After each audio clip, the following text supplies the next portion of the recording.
There is a snake alive today whose venom can kill an adult human being in under 7 minutes. Not hours, not days, 7 minutes.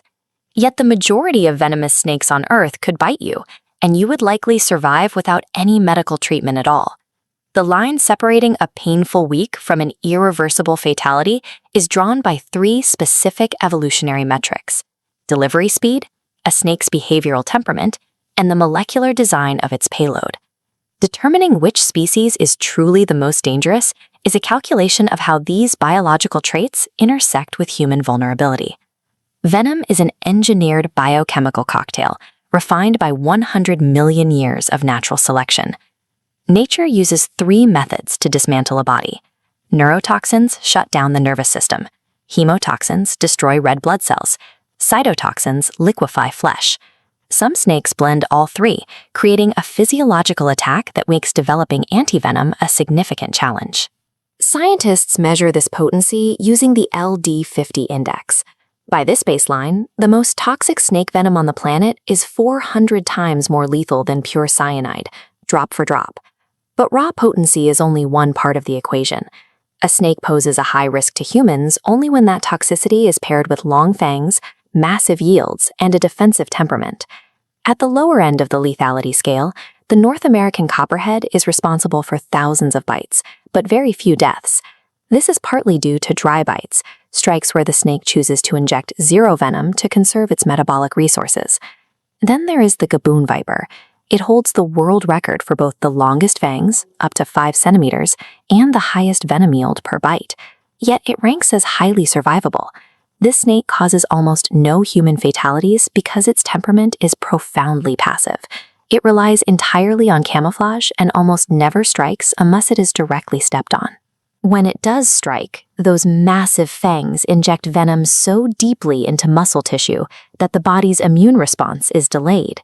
Victims frequently feel perfectly fine for hours, right up until they experience sudden cardiovascular collapse. In these lower tiers, survival is dictated primarily by behavioral restraint rather than its physical equipment. Tier 2 represents a shift where untreated bites become a near-certain death sentence.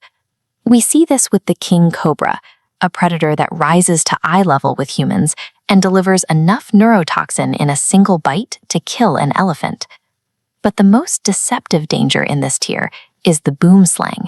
It is an intensely shy tree dweller that hides one of the most devastatingly slow-acting hemotoxins on the planet. The Boomslang's venom destroys the blood's ability to clot. Because symptoms are delayed, victims can feel fine for hours before they begin bleeding uncontrollably from their gums, from their eyes, and internal organs. In 1957, herpetologist Carl Patterson Schmidt was bitten by a juvenile boomslang at this museum. He spent the next 24 hours documenting his own systemic failure in a series of diary entries that continued until the moment of his death. This tier proves that time itself is a weapon. A slow death is inevitable if the specific neutralizing antivenom is out of reach. In the final tier, survival is measured in minutes. These venoms are engineered exclusively to shut down the brain's control over the body. The black mamba is defined by mechanical speed. It can sustain land speeds of 12 kilometers an hour and strike up to 12 times in a single attack. Its neurotoxin blocks the chemical signals that command the human diaphragm to move, and the result is total respiratory failure. Yet the absolute biochemical apex is the inland Taipan. Its venom disrupts nerve-to-muscle communication right at the molecular junction, resulting in the lowest LD50 score of any land snake. A single bite from the inland Taipan holds enough concentrated destructive capacity to kill nearly 300 adult humans. Millions of years of natural selection have resulted in a biological weapon that reliably converts a single strike into a total systemic shutdown. Despite possessing the deadliest biochemistry on Earth, the inland Taipan has 0 recorded human fatalities in modern history. Before 1955, encountering this venom was an automatic death sentence. The unique molecular structure defied standard treatments, and victims were often given their last rites before the symptoms finished their work. The Taipan's 0 death toll today is an accident of geography. It lives in desolate isolation in the Australian outback, and its first instinct is always to flee.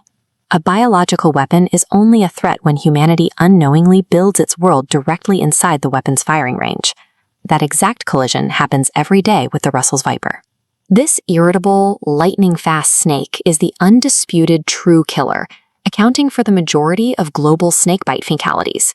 Its habitat perfectly overlaps with dense, impoverished human agricultural zones. Workers in rice paddies and wheat fields are forced into a daily proximity with a predator that requires minimal provocation to strike. Snakebites kill up to 138,000 people every year.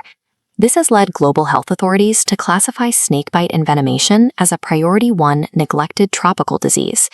Beyond the death toll, hundreds of thousands of individuals survive the initial venom, but face lifelong amputations and severe physical disabilities. In many of these regions, antivenom is physically scarce and financially out of reach for the very people dying from these encounters. While humanity suffers these casualties, human expansion and habitat destruction are simultaneously driving these ancient predators toward extinction. These creatures did not evolve to hunt us. We are merely incidental casualties in an ancient biological arms race, and right now, both species are simply fighting to survive in a shrinking world.